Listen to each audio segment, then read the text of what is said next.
What's going on, guys? It is True Story Thursday's greatest podcast in the world. And you know who this is. This is the man called The Truth, because I spit facts like snakes spit venom. And I'm joined by two of my favorite people in the entire fucking world. And you know what? I'm actually glad, because we actually finally made contact with one of them. And that's Sarge, bro. We hadn't seen or heard from you in 3 weeks. This is a complete surprise, bro. He's alive.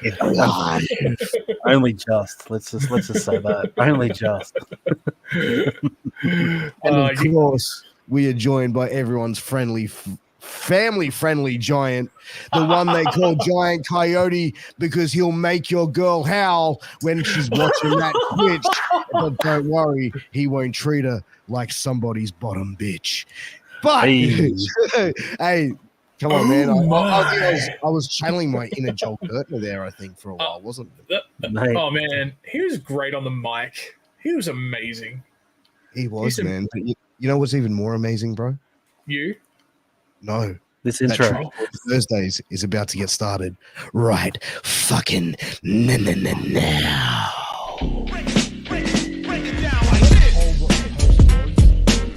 I was like, really? Like,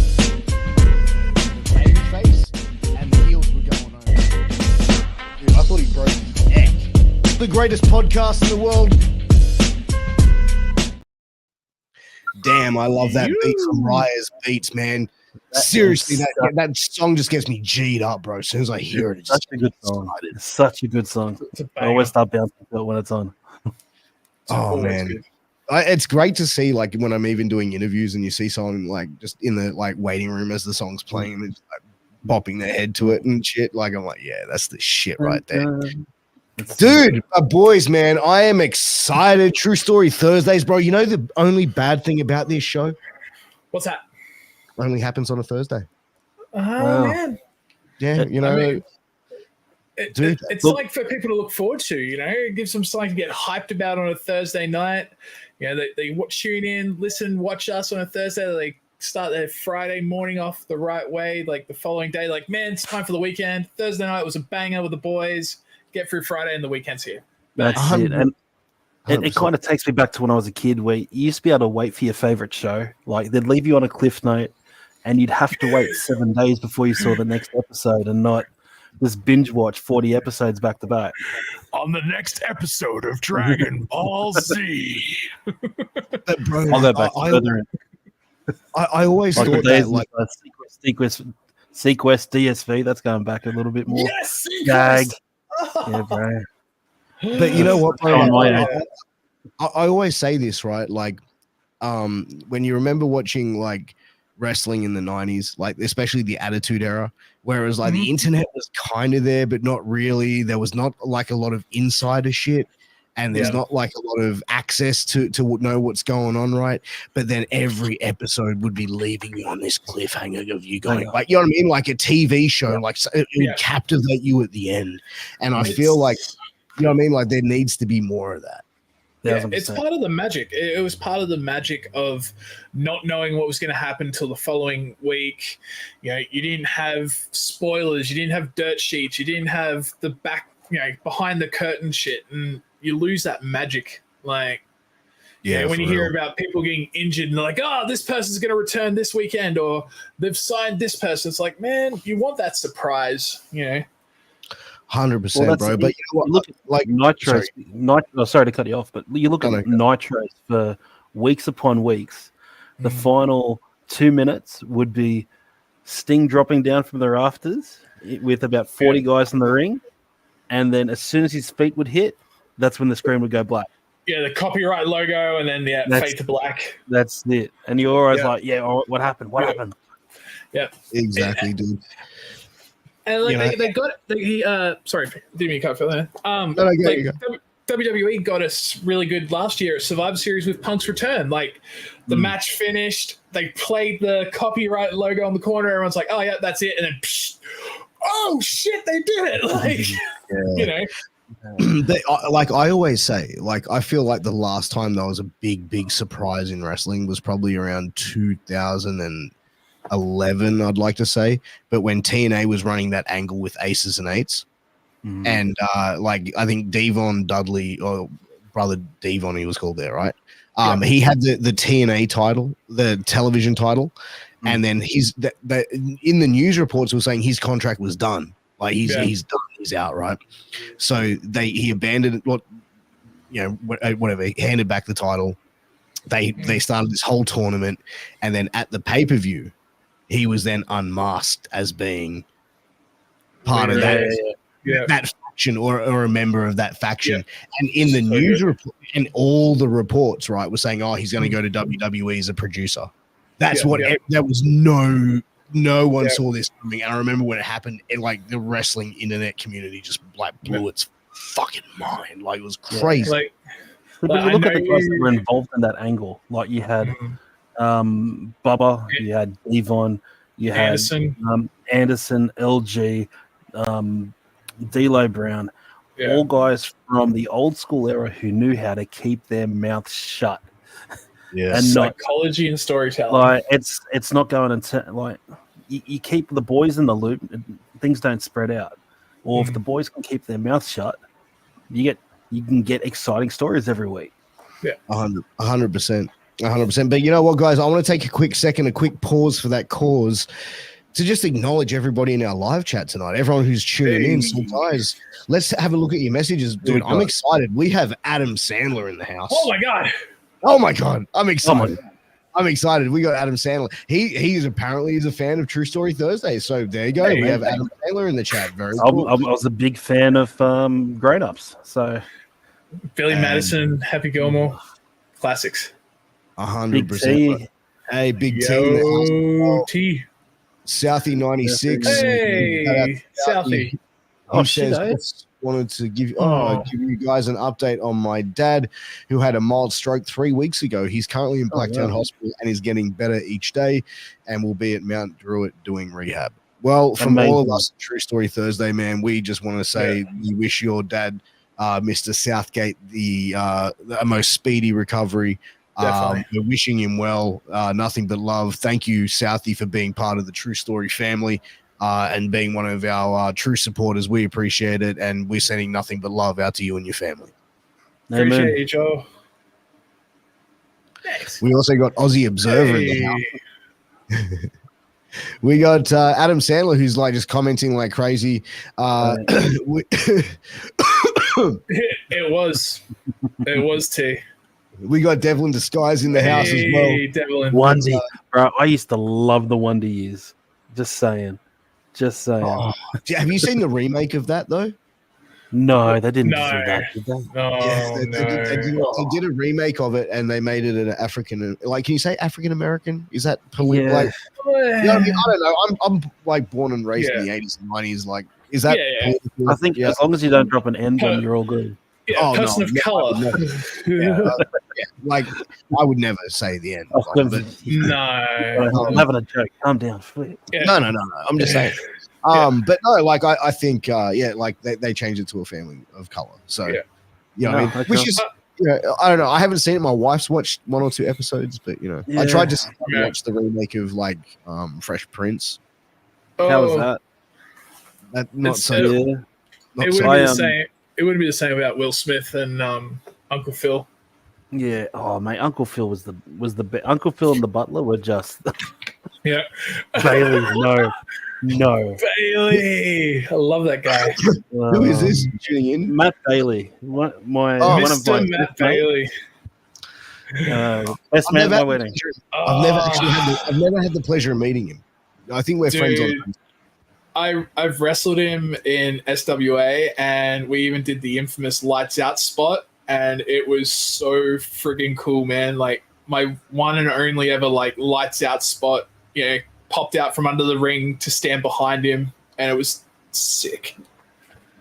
Oh man. Never had the pleasure of meeting Mr. Bailey. One of the legit shooters in pro wrestling as well. Yeah, man. Legit. He doesn't wrestle, does he? Like, he doesn't turn up anyway. No, he's hung up the boots and tights and Until Rob Matrix asks him to wrestle, then he's got no choice. Well, I feel like if Rob Matrix asked, like, you kind of just got to say yes, right? You just got to say Hell yes. yeah. I never got to wrestle Rob. I would have loved to have wrestled Rob. Like, I used to love sitting under his learning tree and just talk to him at SWA and any of the New South shows that he was on that I was on. I learned so much from him. It was fucking awesome. Dude, you know, he is such a good worker. And it's like, he's just, man, and like for a guy who's like in his 40s and just goes as hard as he does, bro. Like every time I talk to him, he's in the gym. Like he's like, yeah, man, I just finished at the gym. Or like he's either on the way to the gym or finished at the gym. And it's crazy. Like he just puts in so much work into his like physical fitness. And you can just see, man, like that's why he's in such good shape, bro. Dude, his match with Chris Hero at Clean Slate 2008 was friggin' epic. It was the main event of the first SWA show. Was Chris Hero against Rob Matrix, and it was gnarly as shit. It was awesome. Is that when Chris Hero was on Border Australia? And he got done. No, that was that following year because we brought him out. So that was December 2008 when myself and Aussie Wolf were running PWA Queensland. And he was PWG champion at the time. And that's how they got him, because he had the belt with him. So when they scanned his bags, they found this green championship belt in his bag. And they're like, hey, what are you doing here? He's like, oh, I'm just here to help some friends with a wrestling show. Like, and that's how they held him up, because he didn't have an entertainer's visa. Wow. Yeah. Well, I wonder, like, just here for training, brother. Just here for training. Yeah. Exactly.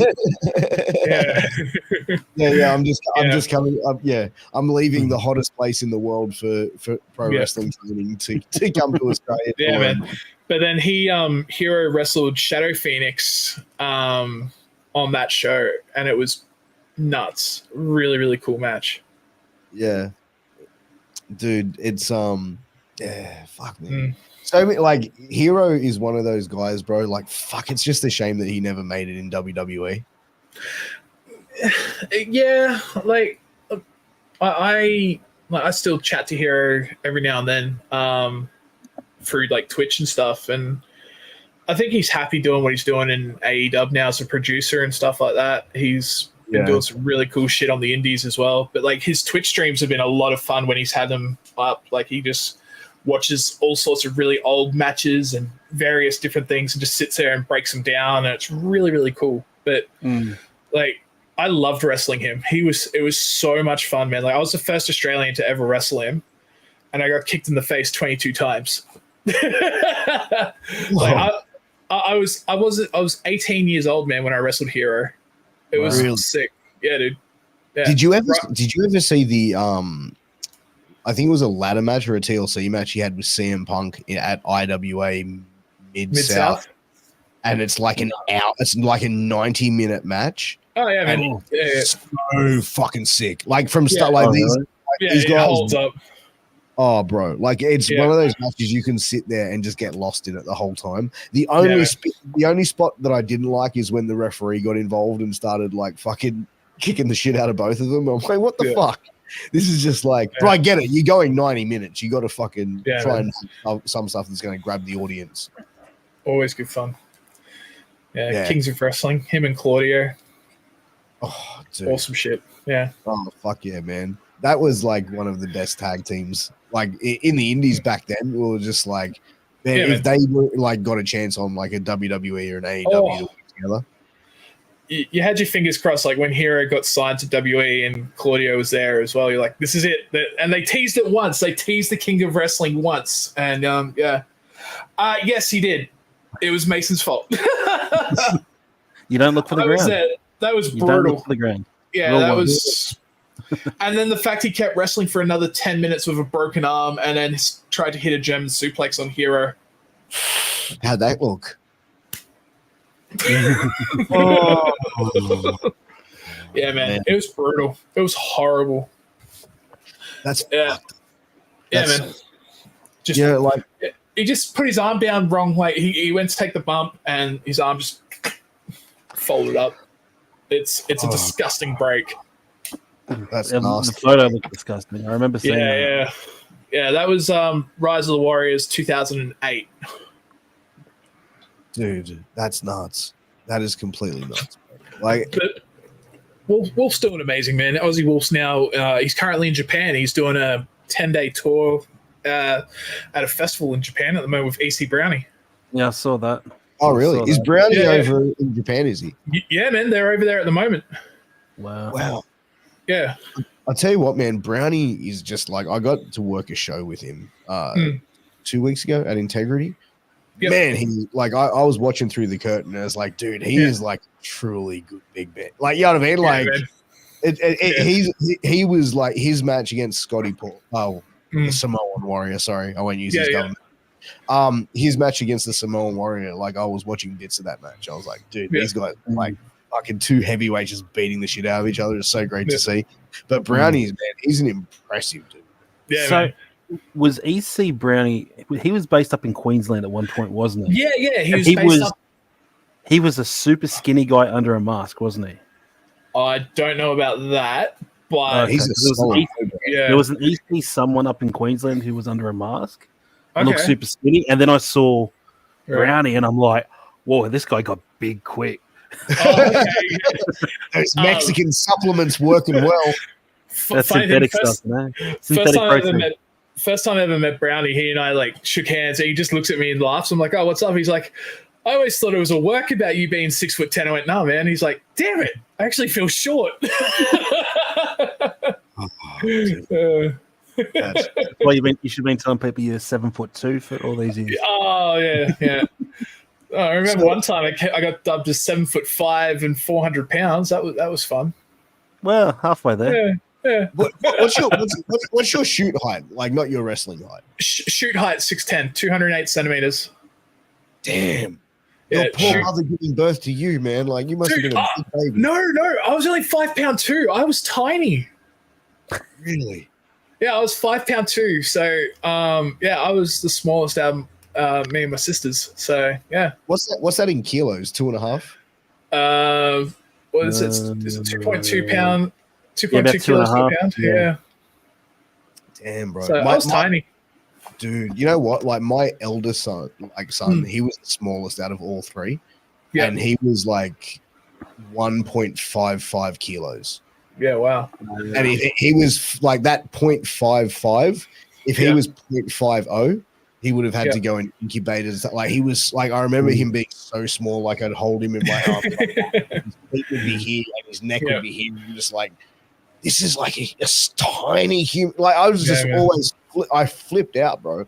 Like, even when we took him home from the hospital and it was like, we're walking out and I'm carrying the capsule and I just stopped as I got to the thing and my wife looked at me and she's like, what's wrong? I go, they're just going to let us just take this kid out.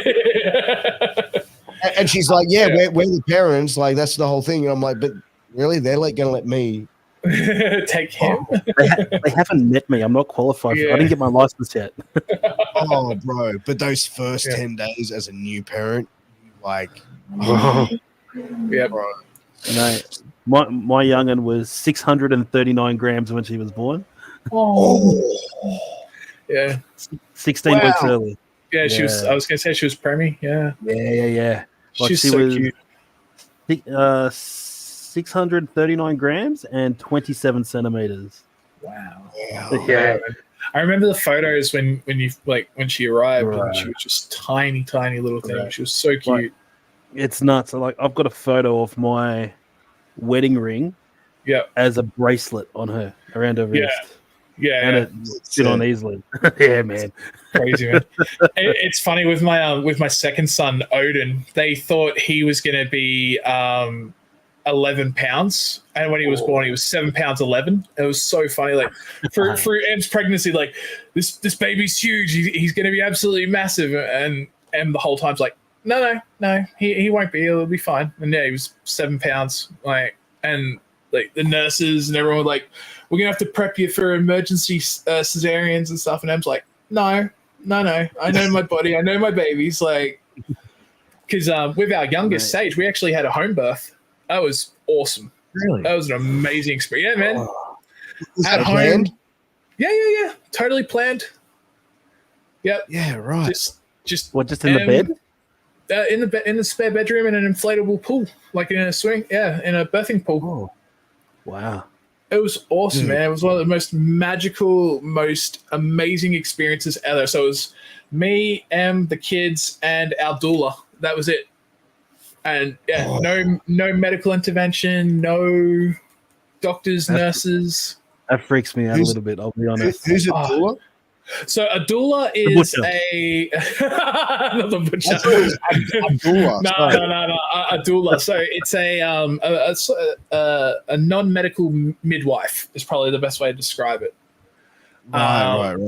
But so they're there to assist the mother while giving birth and stuff like that. And yeah, man, it was incredible.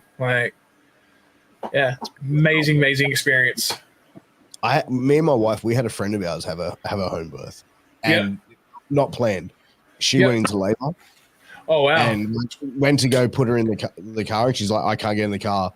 He ended up delivering his own baby in his lounge, and I'm like, "That." But mind you, this guy is in the police, right? He's a detective. You know what I mean? So trained for those sort of situations. But when it's your own family, bro, man, completely different, bro. 100%. And I take my hat off to him, bro, because I'm just damn. I was almost in that situation with our youngest. Yep. Because we had him at the public hospital and we had the other two at the private, and we just thought, public, whatever. Yeah. And they sent us home at 3-4 o'clock or something like that, and we came back home. And my parents or my in-laws took the older two kids. We come back, and then it's gets to about 6:30, 7 o'clock, and my wife's going nuts, and I'm like, all right, we're going now, blah blah blah, now. Yeah, now. Got her to the hospital. There was 38 babies born within half an hour, in the same half hour as when my youngest was born. Right? Wow. Jeez. Yeah. So they had there was no one there. The water's we go in and they put us in the room and it's water's broken. And I'm like, can someone come and help my wife? I'm sitting there going, holy fuck, I'm actually at the hospital, but I may have to deliver this baby by myself. And all I heard was in this hallway was women screaming. It just sounded like a fucking war zone, bro. And I'm just hearing from 30 different women. And then I'm just hearing,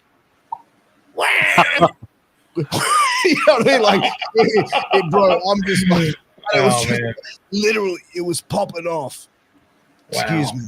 Mate. And I'm just what the fuck? Yeah, right. The one thing I will never forget is the sound of water breaking. And it's just someone gets a bucket of water and just throws it on the ground. And it's Achilles. Yeah, the fucking boys. What's up, Achilles? What is up? Yeah, man. That was one of the craziest nights that I've ever experienced. So I thought I'm legit. I'm at a hospital and my wife's in labor and I may have to do this thing myself. That was that sort of shit could only happen to me, bro. That's the sort of shit that of course that's a Piers Austin story. No, that's it. So good, man. That's awesome. Oh, dude, that's nuts, bro. Dude, did you guys see the Ryan Garcia versus Haney fight, right? Did you guys see that where Ryan Garcia fucking beat Haney? Upset win in boxing. No, can't say I did. Sorry, no. So Ryan Garcia now has been popped. He got popped on the day of the fight and the day after the fight. For taking yeah, bro. They popped him. Perform enhancers and stuff. Oh yeah, I've got the name of the shit here. Where is it? God. Yeah, I'll bring it up. It was fucking nuts. I was reading about it. And I was like, I want to talk about this on the podcast. It's MMA Junkie reported that Ryan Garcia, where is it? According to multiple reports, Garcia has tested positive for performance-enhancing drugs related to his boxing upset win over Devin Haney 10 days ago. Garcia responded on social media to the news as well. Veteran boxing journalist Dan Rafael reported Garcia tested positive for Osterine in a VADA test, and ESPN's Mike Copenhagen reported the substance came back on tests on both full fight day and the day before. Oh, wow. And you still got to fight. Well, I mean, yeah, dude, that's the thing with boxing. There is so much fucking corruption in the world of boxing, bro. Wow. You know what I mean? MMA, UFC, bro. Like, you know what I mean? I'm sure there could be corruption there, but fuck, who knows? You know what I mean? But like, organization, well, now public, I suppose. We go. So I'm just having a quick sticky. It looks like it's a weight cutter. Yeah, right. Oh shit! Well, did you see the dude? Have a look at fucking size of him. 13 pounds in 6 weeks. Oh, well, he missed weight as well. Oh, really? Okay. That's he missed weight, I think, as well. Like, and he said he was going to go up to like 142 because he can't make 140 apparently. I can't remember who it was in the UFC, but like this is going back years ago now. They were doing blood tests and all that sort of shit, and their blood came back as alien. They're literally like the blood test came back and it was like non-human because there was eventually they established that there was a stuff up in the blood test, but I can't remember who it was. Someone was like, it's like, I'm not human. Jesus, that's nuts. Did you see the fighter that got bit and then went and got the tattoo? Yes, he got a tattoo. Yeah, I saw that.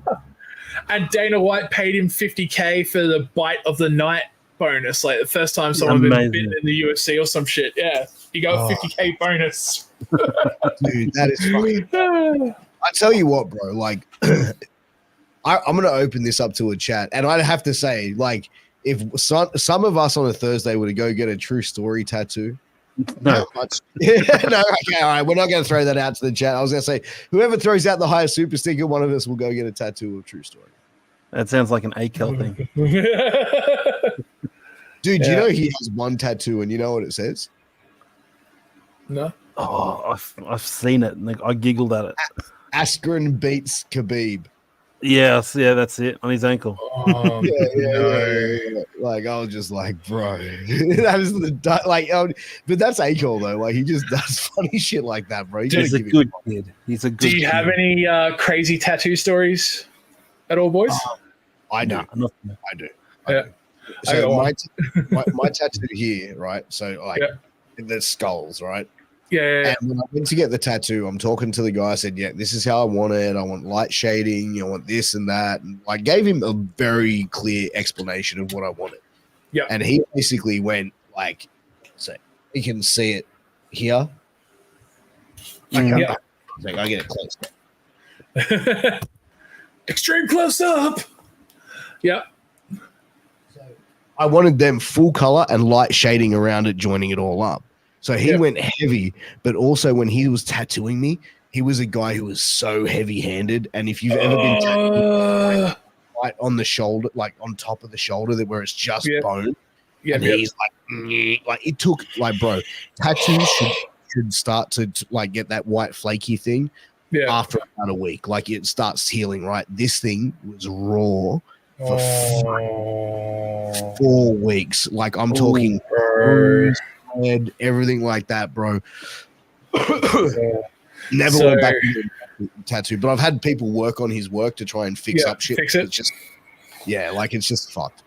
So I've got a drunken wrestling tattoo from my WA days. So I was at a schwa party, and 12 of us got tattooed with the if I get my leg up, the mine turtle. Oh. Dude, you know what? I've seen my wife's cousin. Right, he has a tattoo on his leg because one of his mates got a tattoo kit, and it's a stick man with a large cock. Yeah, well, 12 wrestlers and wrestling affiliate people in WA have the mine turtle tattooed on some part of their body. I think we need a group of bikies grab an artist and hold him up for cash. Oh, and took him out back and beat the shit out of him. Whoa, what the? That escalated quickly. Damn. What, over a bad tattoo? Like, jeez. Yeah, like what was that about, Devlin? Please, we want to know more about that, bro. T says he's got a mate that had Elmer Fudd on a cheek with a speech bubble saying, "Where did the go?" That's so fucked. when they did my amputation, they saved my Halo tattoo because I've got the Halo. I got the Halo legendary symbol tattooed on the back of my right leg. Yeah. And when it came time for the amputation, I was like, "Hey, is there any chance I can actually save my tattoo?" And they're like, "Oh, funnily enough, because you're over 2 meters tall, you get an extra 7 centimeters of stump." So it was enough to save my tat. Oh, dude. Yeah, I remember you telling us about how you got the extra 7 centimeters, bro. Yeah. So yeah, I've still got my Halo tattoo. That's sick. That is sick. But yeah, man, Garcia testing positive, bro. So that was really crazy. Wild. I think I saw a comment that T put up that that's actually a peptide and not a performance enhancer. So I didn't realize. I thought you could get away with peptides in professional sport. I didn't think they were. No. Peptides are out as well, are they? Does it matter on the commission or like wherever that's sanctioned and shit? Like, is it different rules or I don't know how it works in the States? Well, it depends. So they would have like an organization that would do it, I would say. But it would be the commission in boxing, I'd suppose. Right. But yeah, like when Asada was running things, man, fuck me dead, bro. Like there was like they were just destroying everybody. I've got a mate of mine who's actually heading over to England in a couple of weeks for the Bare Knuckle World Championships. Hayes the Huntsman. He's one of Australia's heavyweight boxers. He's moving over to Bare Knuckle and doing that in England in a couple of weeks. Wow, fighting over there. Yeah, man. Dude, I'd love to get him on on True Story Tuesdays for an interview. Yeah, dude. That'd be great. Hayes is a monster, man. Like he's like had like over 15 million views on social media from knocking guys out. Really? Hayes the Huntsman, happy. Dude's like full Maori warrior, like tattoos, Viking heritage. He's got Odin's ravens tattooed on his chest. Wow. The guy's a fucking monster, man. I used to work with him at Hollywood Showgirls doing security. Oh, really? I'd love to talk to him. This guy sounds dope. Yeah, dude. He's. I'll see if I can find any of his shit on. Hang on. I know it's all on TikTok. Wasn't Jag and Chris Weiss doing bare knuckle in Japan at one point as well? Yeah. They were doing that. Was that shoot bare knuckle or was that worked bare knuckle? No, I'm pretty sure it was shoot. What was it called? There was a proper name for it because it was essentially it was mixed martial arts, but it was bare knuckle. Because I know Istria was Jag's cornerman for his fights. Yeah. Because I know Jag was. I think he had a few fights. I think Chris Weiss has had a good handful as well. I think he's doing more bare knuckle than he is pro wrestling over there now. Yeah. Really? Hang on. Dude, I'm a big fan of BKFC, and you know who just bought into that? Who? Conor McGregor now owns part of Really? BKFC. Nice. Yeah, they announced it at a show, man. That's a huge game changer for BKFC. 100%. You know, 100%. Especially because bare knuckle's still in that stage where it's people don't know if they want to commission it or not, or if they want to like treat it in the same class as what UFC is. Which I think those boys are tougher than the UFC boys. So, I honestly think with bare knuckle boxing and Game Bred FC, which is bare knuckle MMA, it's and even power slap. It's one of those things, like when UFC wild.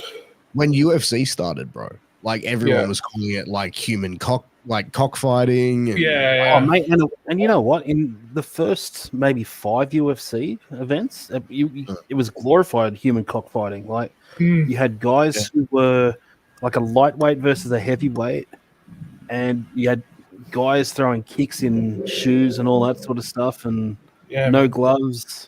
Like it was insane, man. Like some of those fights, and there was no rounds either. It was just keep going until. Oh, dude, it was nuts. Like I saw, but what I think is what it comes down to for combat sports is it just depends on how much people can take of brutality, and what their level of acceptance is. Because I've spoken to some MMA fans going, I have no interest in watching BKFC. I have no interest in watching Power Slap. And I actually interviewed Ryan Phillips from Power Slap. I saw that on Tuesday. No, Yeah, that was gnarly. he's one of my homies, man. I really like Ryan, and bro, like when I had him on the podcast the first time, bro, I was like full skeptical of this power slam shit. Like I was, but I had him on, and it's brutal, man. Are they making coin on this stuff? Like, are they actually making decent money from it, or is it? I don't ask. I look. I don't really ask people that.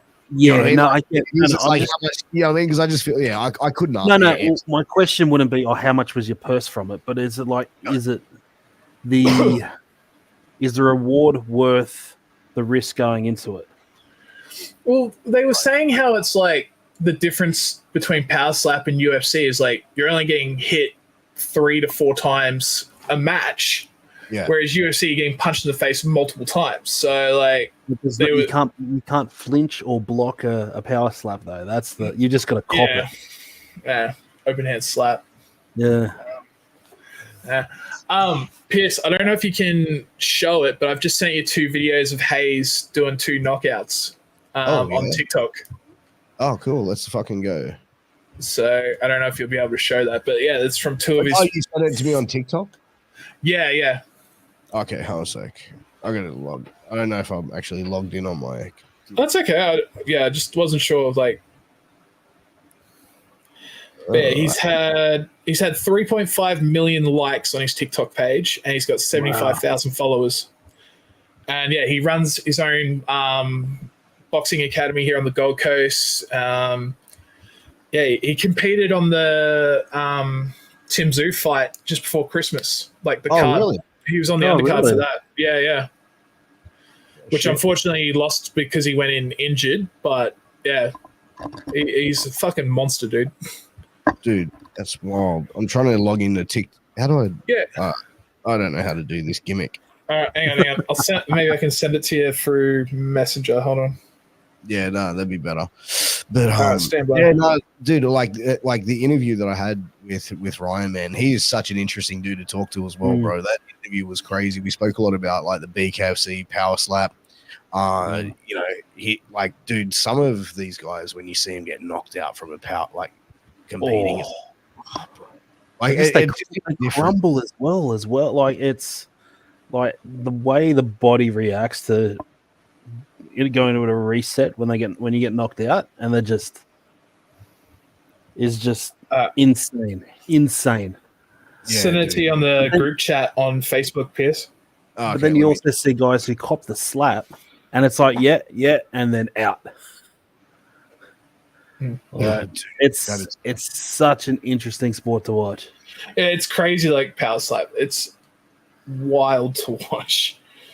Dude, yeah, but that's what like the world's looking at now. Is just quick to digestible content, bro. Yeah. Well, that's it. Like it's so easy to throw a reel or a TikTok up of it and just show the one slap that puts someone down, and we're all interested in that 10 seconds. Yeah, 100%, bro. 100%. But I think as humans, we're more interested in not the actual slap, but seeing the person go down. Oh yeah, you want to see how people handle the aspects of it. Oh, absolutely. All right, let's have a look at this. So this is one of his older fights, but just quickly showing different things. But yeah, so this was his return fight, I think. Bang! Boom! Oh, mate! Boom! Just look at that! Boom! Just right uppercut.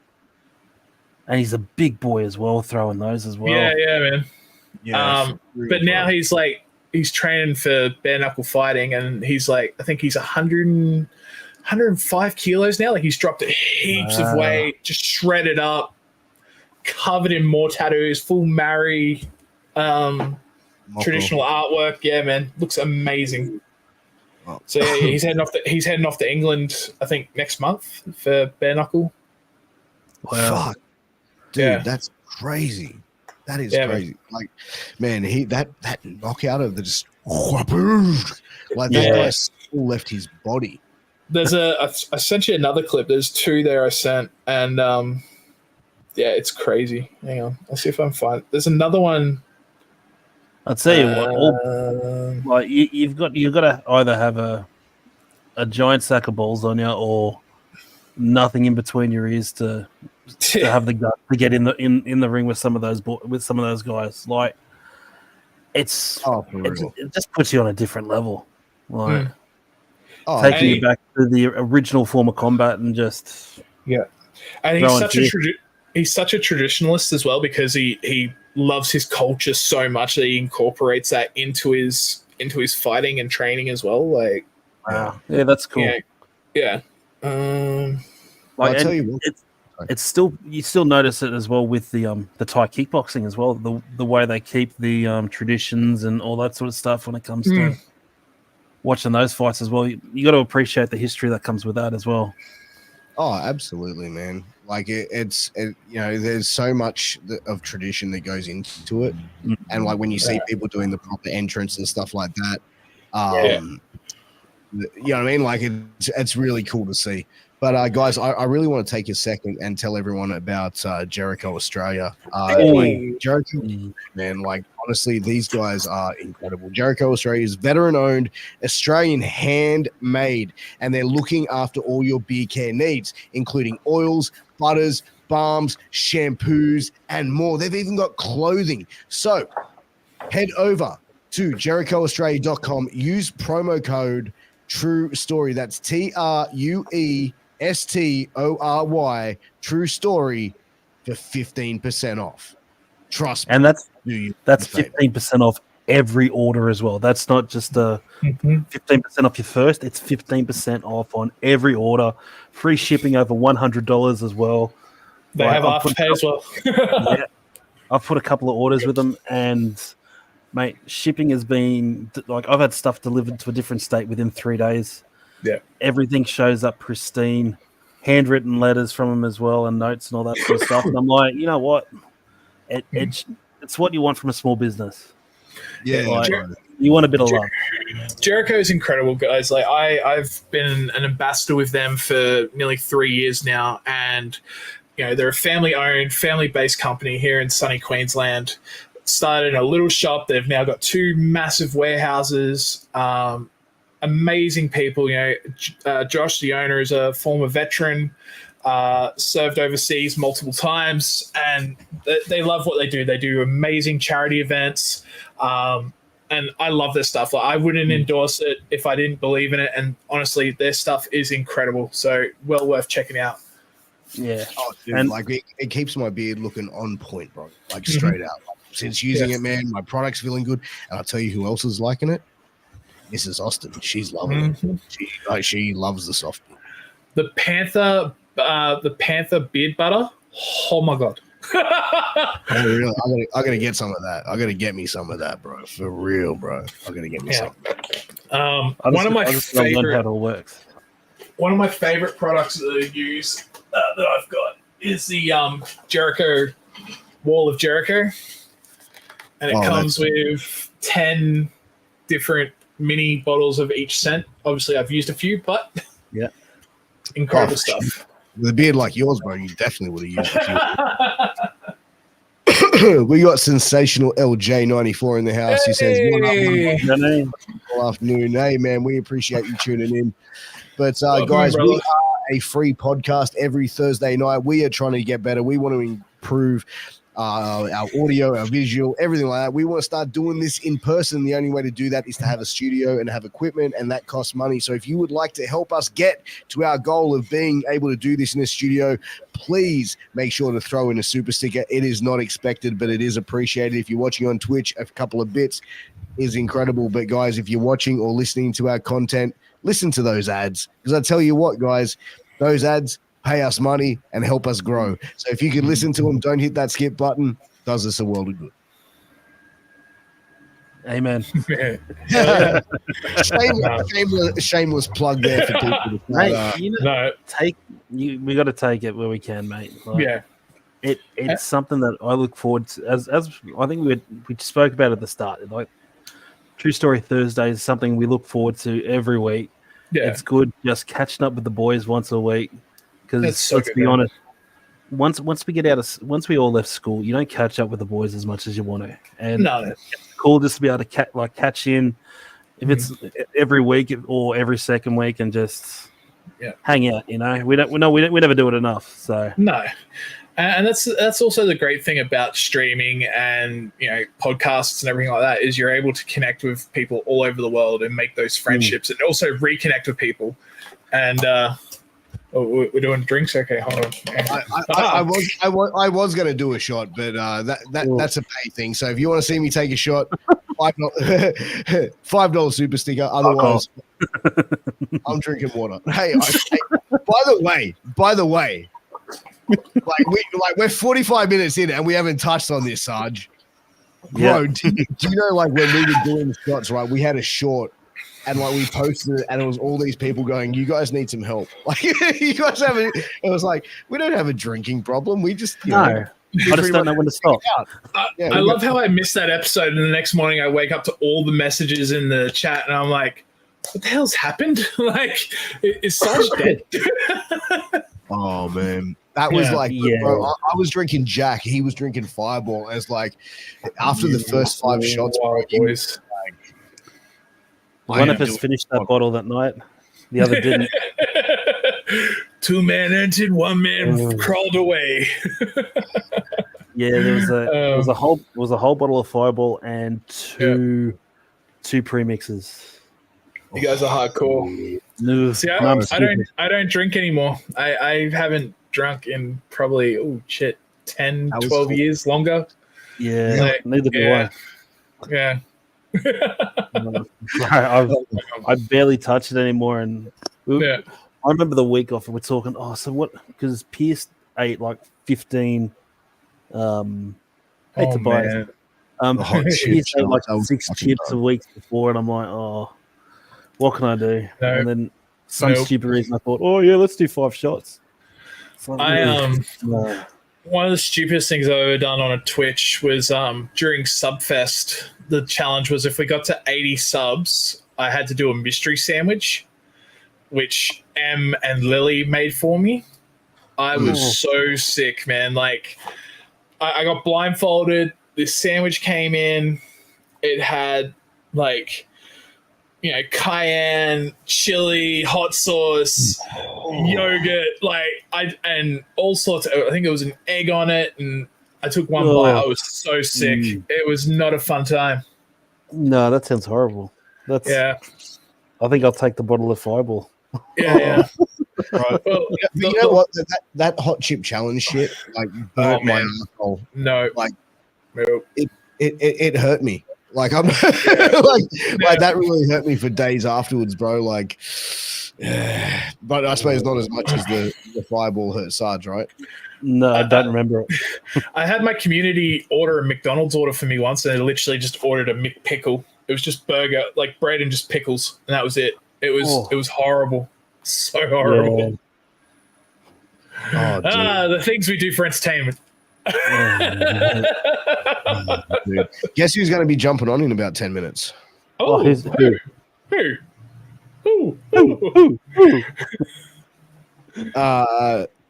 The bad guy.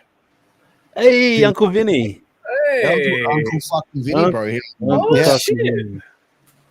Dude, do the oh man. Okay, Sensational LJ says, do the hot pickle, Pierce. It's not anywhere near the hot chip, but tastes pretty good.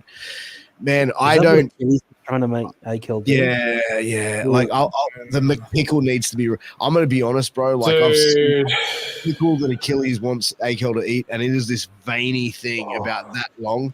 And bro, look, man, I'm a pretty open guy, man. I was raised by hippies, but I ain't putting something like that in. Bro, that just looks like a fucking erect fucking male shaft, and I was gonna say it looks like a mummified penis. Honestly, if I could cut it, if I could cut it in half and in quarters, I'll eat it that way. But I'm not gonna sit there and be like, oh, bro, we're going to jail. We're not going to jail, but we're going to hell for some shit, eh? Look, I'm sure if there's a $40 super sticker, we can just hear the. Oh my god! Oh my god! Yeah, exactly. You know what, bro? I'll tell you what.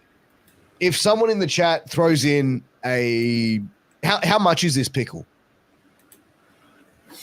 How much is the what is it? The hot mama pickle?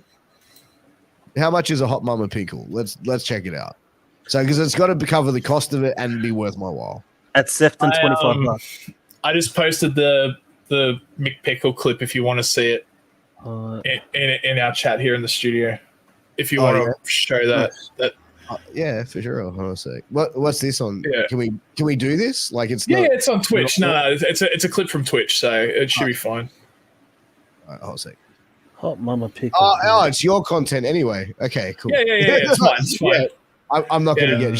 No. So this is from my birthday stream last year. Okay.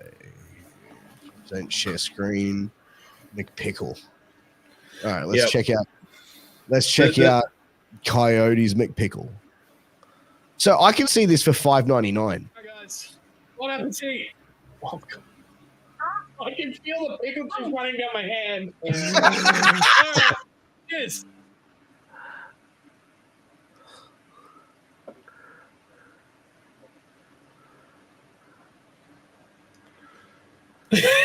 I'm having a lovely time. Oh, bro, get it down, big boy. Get it down, baby. Get it down.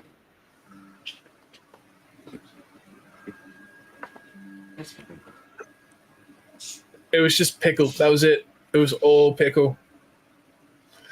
It was horrible. I'll get you a drink, please. Oh my god! Look at the eyes. Look at him. He's struggling. It was horrible, man. Oh, dude. Yeah. Hi guys. Bon appetit. Oh god. I can feel the pickle juice running down my hand. Okay. Right. Cheers. Yeah. Oh, Yeah. all right. Oh, no. Yeah. Okay, Nah. so Mitch Burns says $15 to $30. Okay, so if someone sends a $40 super sticker, I reckon that's fair. I'll do it. Gargle on that pickle, brother. Huh? Take that pickle like a man. I'm cutting it up, bro. I ain't eating that shit like that, homie. I am not fucking eating that shit like that, bro.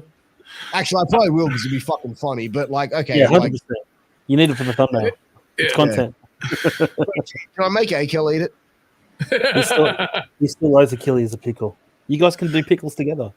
I know there's a sour chip challenge. I know there's a sour chip one, and it's literally a blue chip, and apparently it is like the most sourest thing you can eat.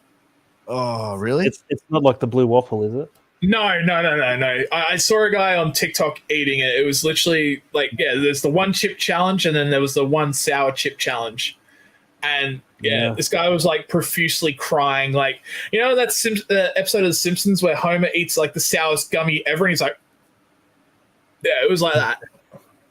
Oh, fuck, bro. Yeah. Dude, you know what? I would do it. I would do I would eat sour. I'll do sour. I do sour. I can't do hot stuff. Like, it'll break me. Really? Because of the meds I'm on and stuff, man. So yeah. Oh, I'll tell you what. I'll do it, and Akel will do it. I'll do a sour. I can't do hot. That's hot all right. stuff. You know, I'll give you a 12-inch style pickle. You know what I'm gonna do? You know what I'm gonna do to Akel when we get in the studio? Oh no! What? I'm gonna I'm gonna gimmick the chips. So I'll get like a bowl of Doritos, right? But then I'll put a fucking hot chip challenge thing. He's like, dude, Akel comes to my house, I'll put like here's a bowl of chips or something like that, and it's literally just like the guy. You can get a hot chip roulette. There's actually a one chip roulette. And so it's we went to this Mexican place for my birthday, right?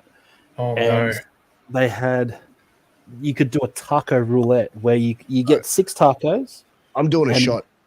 We need to see some fuckery, apparently. So, Sensational LJ94, this shot's for you. Love you, Sensational. Yeah. Ooh. Oh, no. Yeah, so we did the taco challenge. Yeah. 1 out of 6 tacos had ghost pepper sauce on it. Yes, the death but sauce. It was underneath, so you had no idea which one it was. Oh no! Yeah, that was fun.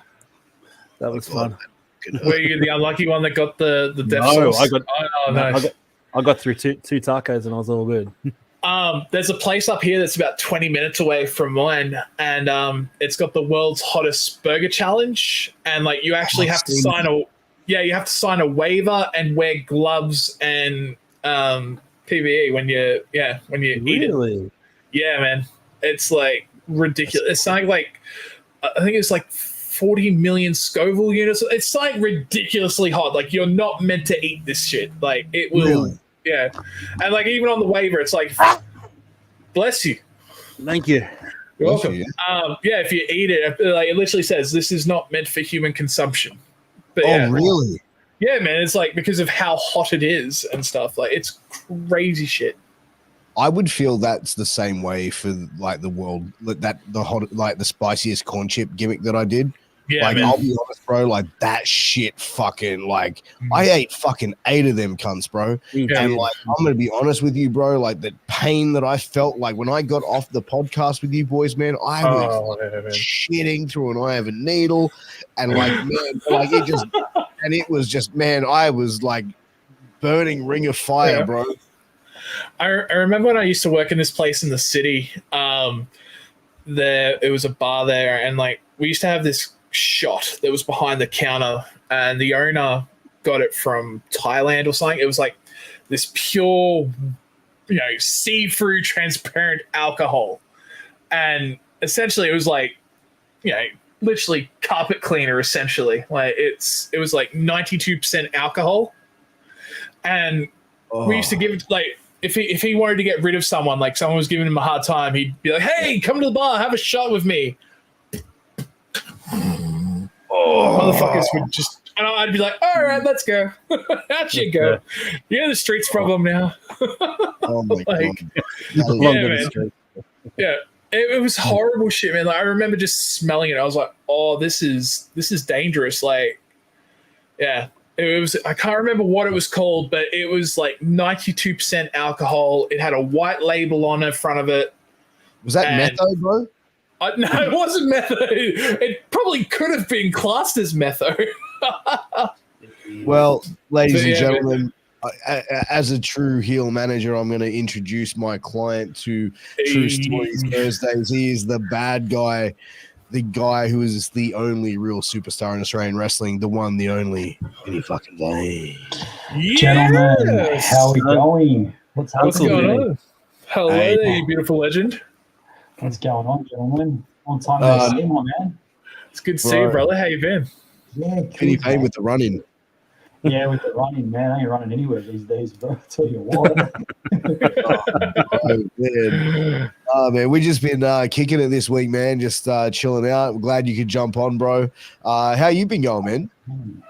Oh, you know what, man? It's been a rough couple of weeks. I got knocked about a couple of weeks back in a match, and then this week I've managed to get a grade 1 tear on my bicep, which is an absolute pain in the ass. Yeah, man. It's really. It's all. I don't really can see it, but it's all really. Oh, damn! Taped up, man. Yeah. Was that with Lee? Dude, that's the funny thing, man. I didn't feel anything in the match, and like after the show, I was just walking around backstage, and I'm like, oh, there's like a bit of a graze, like a little bit of a graze here, like on my arm. Look like I thought, oh, maybe I grazed it on the mat, or you get like sometimes you on the ropes get those marks on you. I thought it must be something like that. Thought nothing of it. Sunday went by, it felt like a bit of a cork. I thought, oh, maybe I copped a knee or something. Thought nothing of it. Monday, thought nothing of it.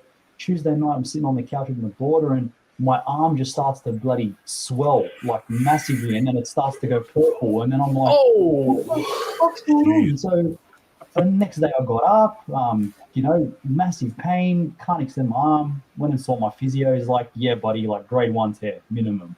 Jesus. I'm like, okay. He put his fingers in it, and like the pain is next level. But it's just does this hurt? This hurts.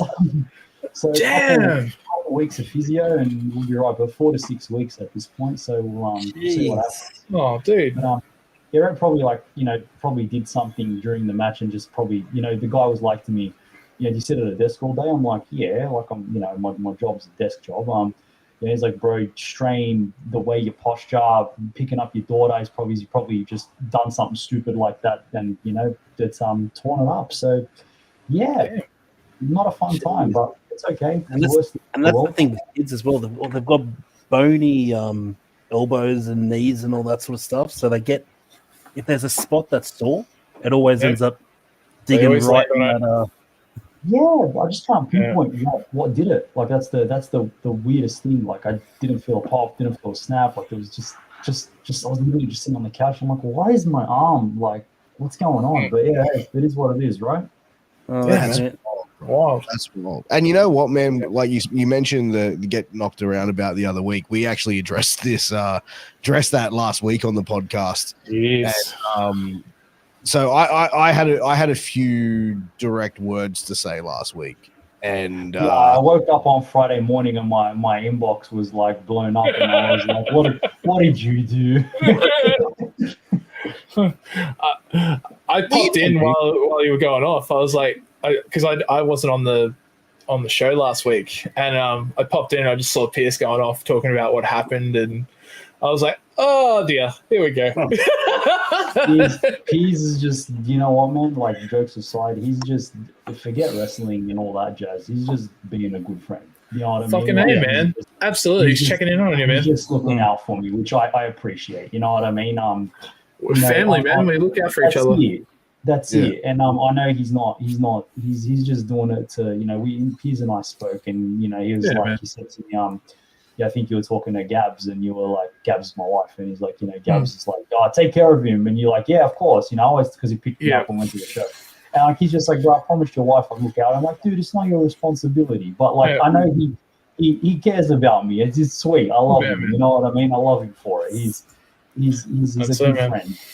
But look, if you want to get into that, like on that matter, to that person's credit, he messaged me last week. He's like, checking you all right, and it's squashed, man. It's done. There's nothing to go on with. It's it's finished. It's shit. Look, it's wrestling. Shit happens. Do you know what I mean? Like, there's a good lesson in it for him. He reached out to me as well. He reached out to me, and he reached out to me, and he rang me, and we had a conversation. And I basically said to him, I go, I am not apologizing for a fucking word that I said. Yeah. I go, if it upset you, I'm sorry. But I go, what I said needed to be said. And I said, then hearing everything else, and I gave my explanation to him. And I go, you aren't, as I said on the podcast, you are not ready to be on a show. You are not ready because you cannot protect someone. You do not listen.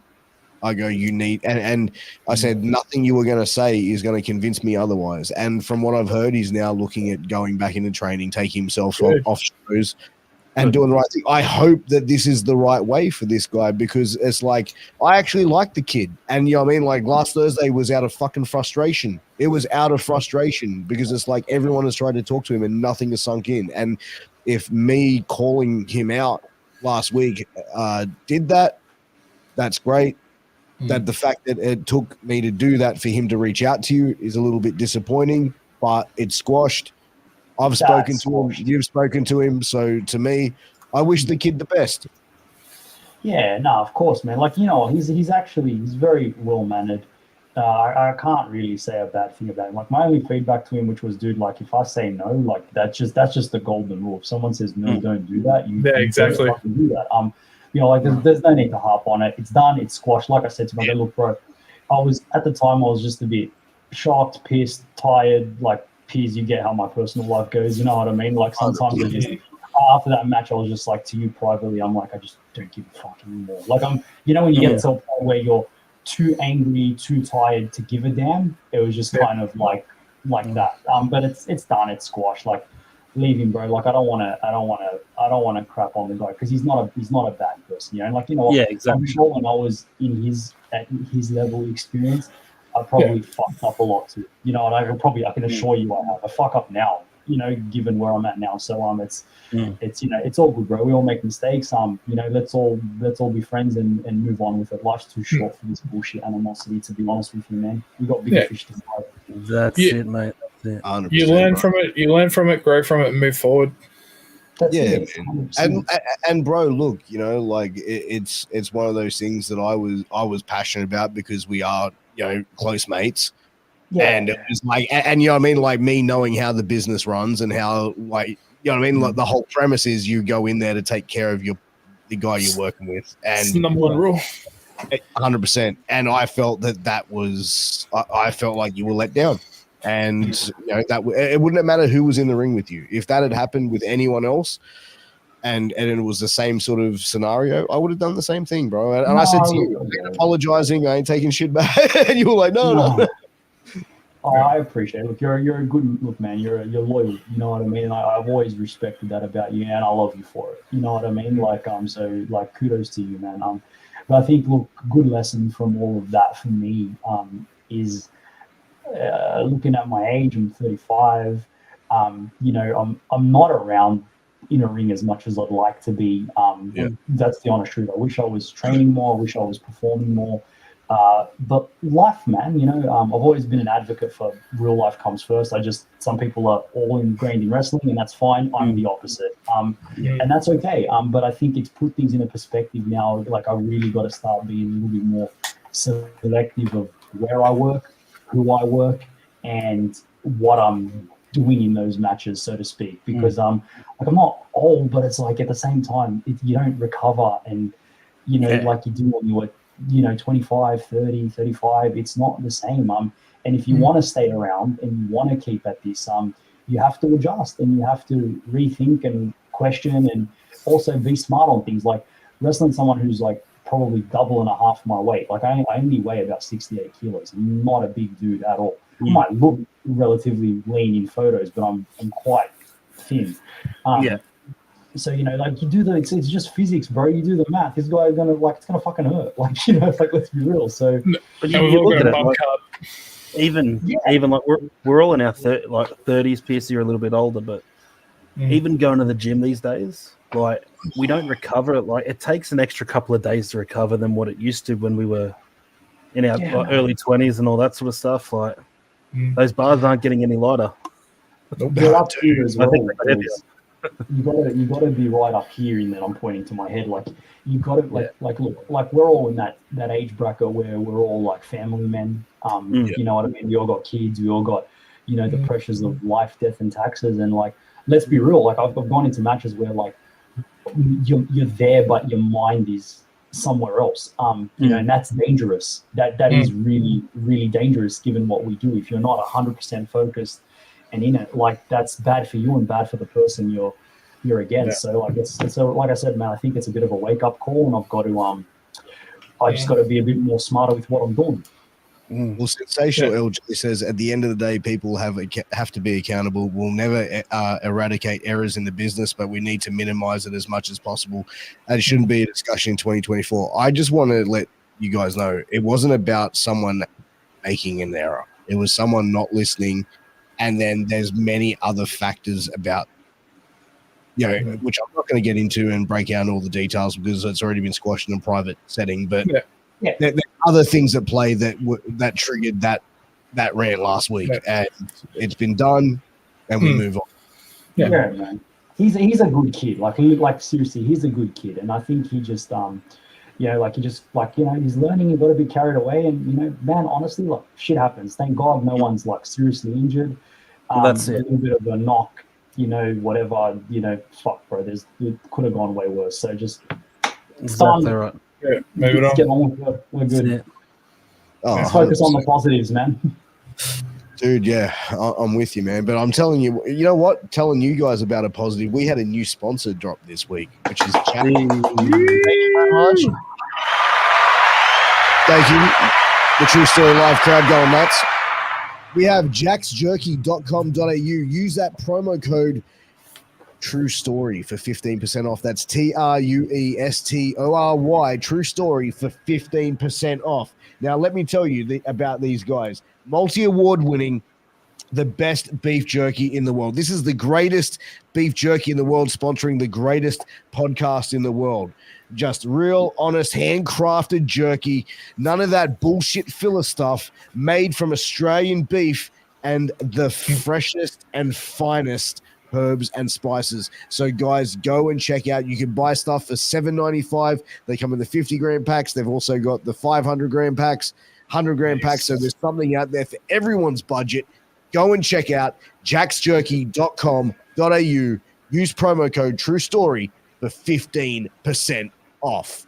And I really like it. free It's good. shipping It's if your good order's jerky. over $100. Hey, Nice. that's what I want. And Hell yeah. jerky's quality as well, man. It's good meat. It tastes good. It's got good flavor. It's got a good chew to it. What more can you ask for? If you're in training, guys, that's the perfect like middle of the day, like between meal snack. Jerky's my go-to, man. It's All the honestly- protein. Low fat, high protein. That's it, man. Yeah. Oh, dude, like, hey, man, I hope your wife enjoys our jerky, bro. Put that promo code True Story and get that 15% off, man. And dude, I'm telling you, I've got a goodie bag being sent out to me. I'm looking forward to that. So I'm gonna send some out to you boys. You can enjoy You get the jerky. goodie bag. I'm buying it. I'm buying it. I'm eating it. I'm paying for it, and you getting it for free.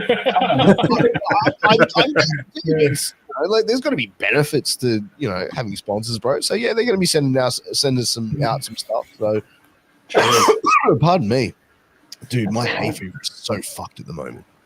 Yeah, it's Do you going need a on hug? where everyone's getting sick. Man, it's that time of year though. The weather's changing again. It's I think we went from having 29 degrees last week to 19 this week.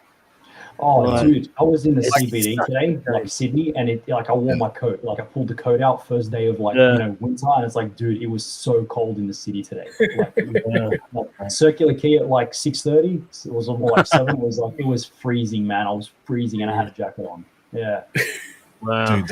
Dude, you know what, man? Like, I was wearing like a t-shirt today and shorts, and it was like, soon as I got home, I'm now in like tracksuit pants. I've got my fucking parental advisory hoodie on, which this thing keeps me warm as a motherfucker, and I'm just like, oh. But dude, like the hay fever I've got now, I'm wearing sunglasses tonight because I look ripped as.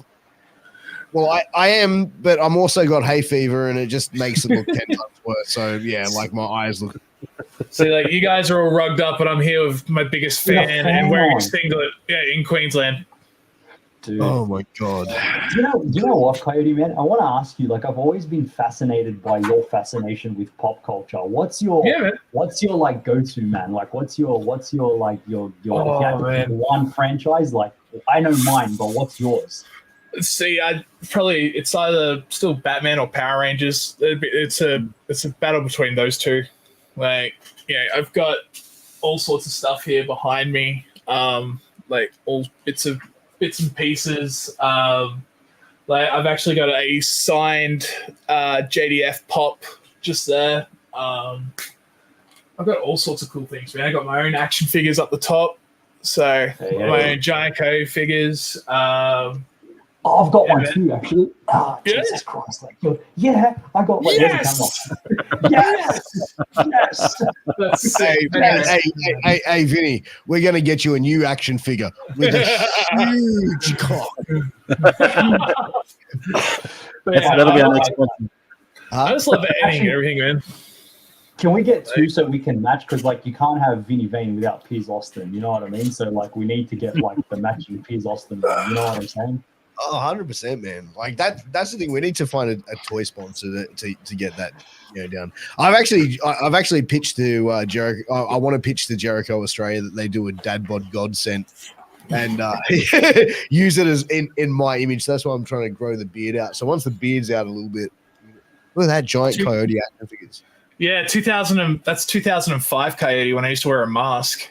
Wow. I didn't know you were wrestling that long. Yeah, man, I started in 04. Yeah, at what, 14? Yeah, I started when I was 15, and Wow. So we're the same age, roughly. Yeah, bro, I'm 36 in 15 days. High five. That's amazing.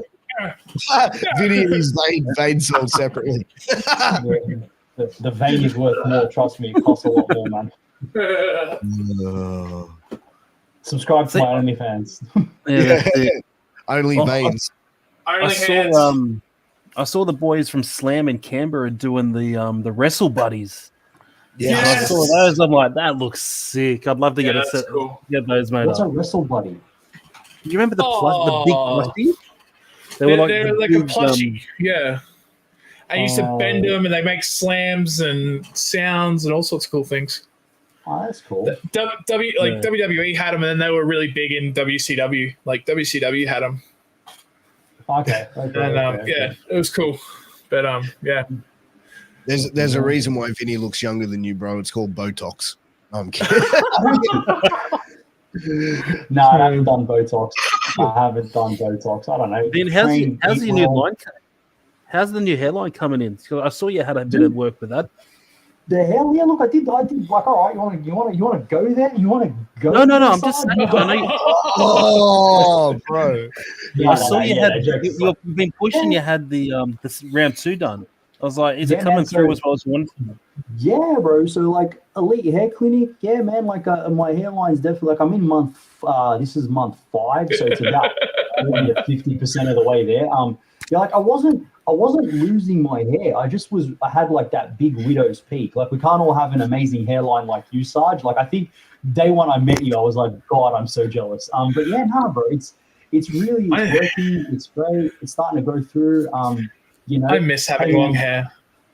Dude, you know what? When I was about 26, 27, like I had this big like mullet mohawk sort of thing going. I was doing security, like, dude, like I had like this bleached blonde streak through it. My hair was like thick and black naturally. And nice. I remember this chick that I picked up one night, like, you know, she's laying there, she's like, "Oh wow, your hair is so thick." And my response was, "That's nothing. You should see the penis." Wow. How are these happening? Yeah, I'm dying to know, bro. I'm dying to know how you survived it. How you survived the Me Too, bro. I'm dying to know. Given some of the things that you say, far out, bro.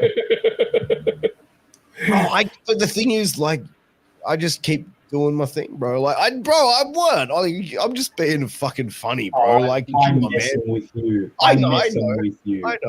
I know. But you know what, bro? Like, I just changed, bro. Like, when I sort of like got threat, like we went through it before, but when I got threats and all that, I was like, okay, fuck you. If people are gonna get upset over shit that other people say, then I'm gonna give you a reason to be upset with me. That was my whole take. So now I'm just me 24/7, unapologetic, bro, and people can take it or fucking leave it, bro. You know what I mean? Don't change, baby. Don't change. Yeah. I love you just as you are. But, you know, I mean, you can see, like, on this show on Thursdays, bro, this is me. This is who I am, bro. This isn't put on for a camera, bro. None of us are, bro. This is just us being us. You know what I mean? So, 100%, sometimes we'll say things that are going to upset you, and if that upsets you, bro, well, fuck. Bye. Yeah. It's always funny when I meet people, like, off stream and stuff, and they're like, "Oh wow, you're exactly like you are on stream." I'm like, well, why wouldn't I be? Like, you know, it's me, it's who I am. Like, I'm a real life gentle giant. You know. Oh, it's shit! great. Knocking things over. Dude, you know what? I put a post out today, and I do this every once in a while. And I put a post out saying, "Hey, who wants to be on? Like, who do you want to see on the podcast?" Blah blah blah blah. You know, just to put it out there to have engagement, right? And it's like so many people were like, "Oh, me." And I was like, like, you know what I mean? And one of the people that did it, I really, really like. So, like, I'm going to be careful. Like, I'll be careful with what I say, but, like, bro, it's fucking, okay. It's fucking, like, it's a little bit cringe, bro. Like, if you're putting yourself over to be on the podcast, like, just message me and go, "Hey, man, I think your show is really cool. I'd love to be on it. Could we make it happen?" That's all it takes. But I don't know. It just That'd be weird about it. Yeah, like when people go, "Yeah, bring me on the podcast, do this." Like, I don't know. And even when I have people like just message me randomly, go, "I'd love to be on the podcast." I'm like, "Who are you?" You know what I mean? Yeah. I'd like to fuck Angelina Jolie, but I actually have a chance.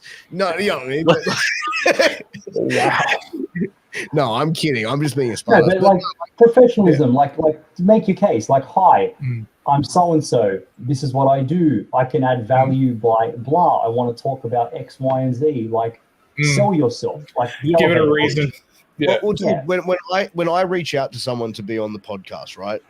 I sent and even if I know them, right? You reached out to me the first time. Yeah, and even if I know them, right? Yeah. The first initial message I send out is, introducing myself. Hi, I'm Piers from Sydney, Australia. I am the greatest podcaster in the world. I am the host of the greatest podcast in the world.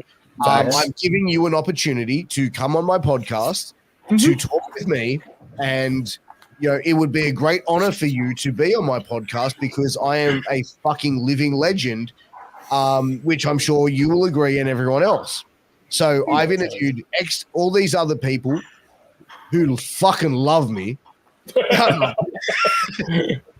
So come on the fucking show, you fucking mark. No, I just changed Tobias Hemmingsworth just there. But no, I send out a very professional, respectful message out to people. Even if I know them in some degree, the first time I have them on, I send them out a nice, polite message saying, hey, blah, blah, blah. Yeah, I got a E-free Thursday. So what would you want? What do you want? I like ribeye on the bone. Just saying. Oh, here we go. You were very respectful when you teed up our conversation, and I'm just a tadpole, bro. I'll do everyone's podcast, bro. And if people want to have me on their show and have me on their platform, bro, and if I can add to their platform or bring something, then cool, man. I'm always happy to do that, bro. And that's one thing where I see other people sort of attacking creators or YouTubers or podcasters about content numbers. Oh, you didn't get fuck all views. Fuck. Like people who attack people's content and their analytics. Fuck you. Yeah. Seriously, because you know what? At least someone's out there trying to fucking do something, and the people that put 100% are fucking losers who can't do it.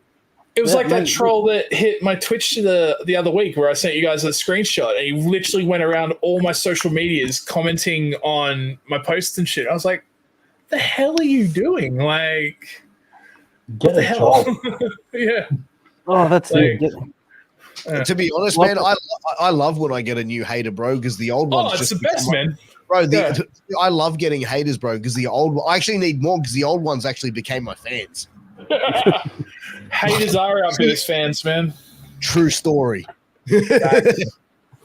Like, I always love it, man, when people are like, oh, what do you mean you make money playing video games? I'm like, yeah, that's what I do. That's what I've been doing for the last that's what I've been doing for the last 4 years. I have been a content creator on Twitch, making an amazing community and playing video games. Yeah, dude. But it's so funny, man. Like, I love the fact that like we get to talk shit with our friends every week, and we get to have fun. And we would do it if it's in front of 100 people, or if it's in front of none. Like this is exactly, man. This is what we do. Like, if you don't like it, don't watch. And if you're still watching it, you're an idiot. Like, you know what I mean? Like, if I don't like the food at the restaurant, I don't go back. You know what I mean? So like keep going, bro. Right, and that's the thing. Like, you look at with what we do. Like we meet so many people from so many different ends of it's amazing, Sydney, different states, different countries. Like if we can hang, as I said before, if we can sit in a chat and have a chat amongst the boys, entertain a couple of people along the way, mate, why not? Yeah, I love it on my streams when I have people come in that are like, oh, I don't speak English, but I'm from like Iran. I'm like, oh, wow, welcome. Like, how did you find me? Like, it's the coolest thing ever when you get someone from like the most bizarre or random country coming and hanging out and chat. Like, it's so cool. Did he ask if he can put you in the camel clutch? No, he didn't. He didn't say he was going to make me humble, unfortunately. Did he say Hulk Hogan is a fucking mark? Fuck the Hulk Hogan. Fuck the Hulk Hogan. And talking about March, boys, you know what time it is? March says what? It is time for Mark Says What, our favorite segment where we find some of the craziest shit that Marks have said on the internet for this week. Man. Oh, man. This is one of my favorite moments. That and Producer Wants a Wife, hearing about Akel's like just getting no pussy stories just popped me. But he's still getting none? No, he's still getting none. It ain't no fun if the producer can't get none. All right, let's get into our first segment for Mark Says What. This says, I can't wait to see the eventual epic tweet battle between Drew McIntyre and Dijak. What? What? Sorry, I'm not very good at finding this shit online. I'm sorry. No, that's all right. We'll go to the next one. Man, this had me in hysterics. This was the best. This was incredible. Ron Killing's posting a photo of Swerve Strickland saying, shout out to my dog at True Kofi for winning the WCW Championship. Joel steal the keys to the prohibited entrance. Brilliant. That's not Absolutely a mark. brilliant. That's not a mark. That's just fucking like Ron Killing's taking the fucking piss, popping the boys. How good is Truth, though? Like, in all seriousness. He's pretty damn good. The truth is, baby, what can I say? No. I mean, it's amazing. The guy's he's been in the Fed for since '97. I think there were a couple of years that he was off in TNA. Yeah. But let's be honest, he's been with WWE for 25 years, and he's only won his first championship in 25 years. What do you mean? He was the 24/7 7-Eleven European. It was US champ too. It was US champ and tag champ. Was he US? Wait, so did he win a championship recently? I don't watch it. He won a Mania. Had his Mania moment. Sorry? Tag titles. Oh, okay. Okay. Yeah. But yeah, no, he's a former US champ. He's tag champ. He was a 72-time 24/7 7-Eleven. Yeah, I didn't count the champ. I didn't count the hard. That's fine. He's a former NWA World Champion as well. Like, no. I meant in the Fed. That didn't. NWA, sorry. He was actually the first black NWA World Heavyweight Champion. Mm-hmm. Really? And his best work, in my opinion, was in TNA. If you go see his promos in 04, 05. 304, yeah. Bro, the shit that he shot and did promos with Jimmy, not Jimmy Snooker, Jimmy Payne? Steamboat. Yeah. And he basically turned around and was like, Steamboat, he's like, you were one of the greatest, but you were never the guy. Why? Because the white man didn't let you get there. And it was just like that whole thing of going into it's just like playing that race card and just made it work. Yeah, bro. I tell you what, man, like that's where like New Jack was really good at his promos and stuff. Like his wrestling was terrible, but like his promos were like oh bro, like his promos were on another fucking level. Like did you ever see the one he did and he like gave OJ the shout out during like 90 I think it was around the time of the OJ killing. And it was like, still in Smoky Mountain. And he does his promo and he goes, huge shout out to our homeboy OJ, 2 less that we need to worry about. Yeah, bro. That was bro. He got so much heat there, bro, that they had to drive him out of town because like people were ready to fucking lynch him and fucking Mustafa Ali. See, but that was the difference. Mustafa Ali, what was his name? Mustafa. But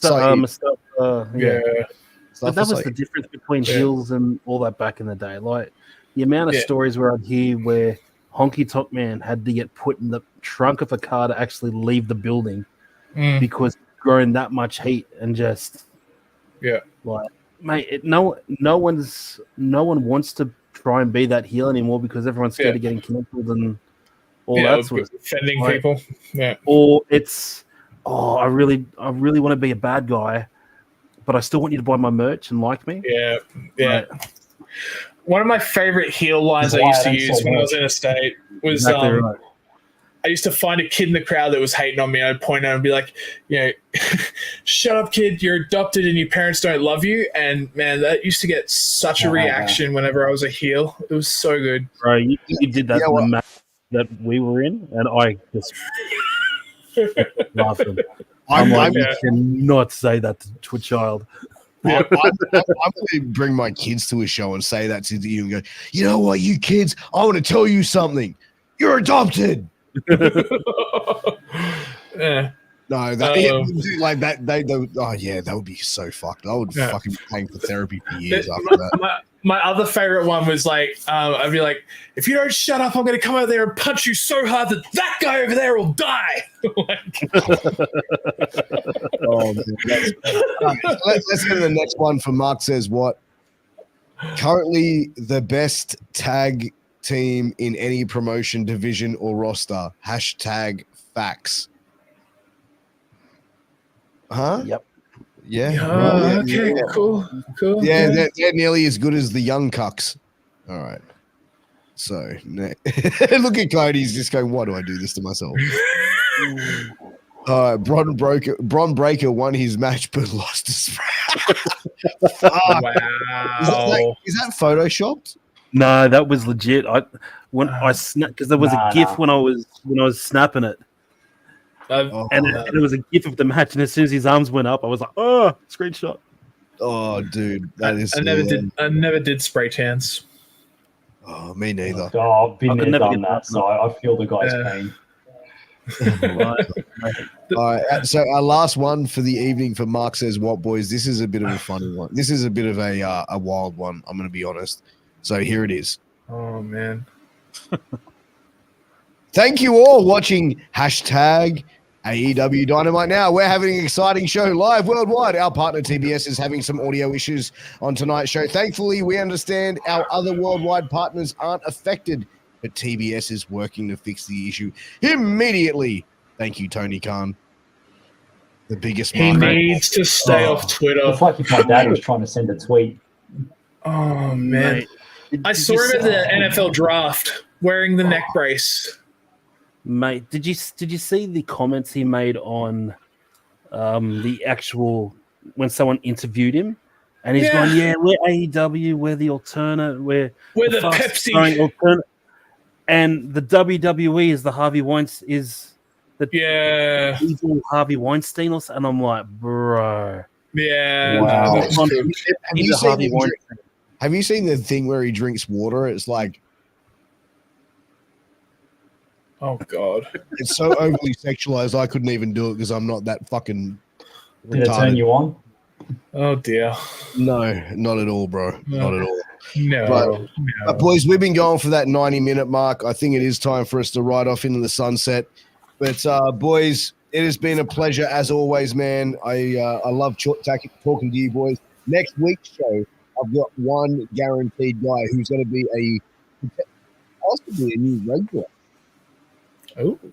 oh, But we have Achilles. Hey! Hell yeah! Yep, huge shout out to Achilles. And also, I don't know, like maybe I'm going to say it's confirmed, but also Vinny Vane is going to be on next week's show, so we can have the GWO in there. Oh shit! Greek. I will be here. Yeah, the Greek World Order. Yeah. Greek World Order. Nice. That's it, man. But Can we who go else? to Gyros afterwards? Huh? Can we go to Gyros afterwards? No, every time I'm with you guys, we always eat bad, and you throw my diet out the door. You're bad influences on Vinny. And this is also the guy who goes, no, I need an ice cream. I need an ice cream. Yeah. I want ice cream. And tells the kid at McDonald's, extra chocolate, pump harder. Pump harder. You know what the worst thing was? That's what my wife said the other night. I just wanted the McFlurry, and they're like, "Oh, the ice cream machine's broken. We only have chocolate." Always broken. Jesus Christ! Get your shit together, McDonald's. But I tell you what, guys. Talk about Tristan Slade losing his shit in the Macca's that night because there was no vanilla ice cream. Oh. Corrected like no tomorrow. Oh, and we were expecting Kasai to be that guy. Bro, if there was no chocolate, the hell was going to break loose. Yeah, but he's got himself over in Texas now for the next. I think he's in Texas for the next 3 weeks, and then he's off to New York for 3 more weeks after that. He's going to have a lot of fun. He's going to tear it up overseas. Oh, for real, bro, for real. But guys, we're going to head off into the sunset. Thank you, everyone, for tuning in. This has been the greatest podcast in the world. True Story Thursdays. We'll see you again next week. Take care. All the best. Peace out, bitch ass motherfuckers. Bye.